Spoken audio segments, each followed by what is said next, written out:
Video guys, I'm going to show you how you can find your page username on Facebook from your laptop just in few minutes. So this will be a quick tutorial for you guys, step by step. So let's get started. So what you need to do is you just need to open your page on Facebook like this, okay? And as you can see, this is my page over here.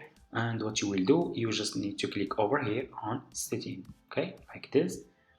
You will be directly in this page over here, as you can see, and you should see over here general page setting. So this is your name, and under your name you should find your page username. Okay, so this is your page username, as you can see over here.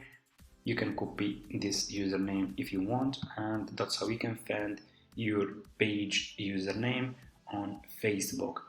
Thank you so much for watching, guys. Hope this tutorial is helpful for you. Don't forget to subscribe to this channel, leave a comment, and see you in my next video.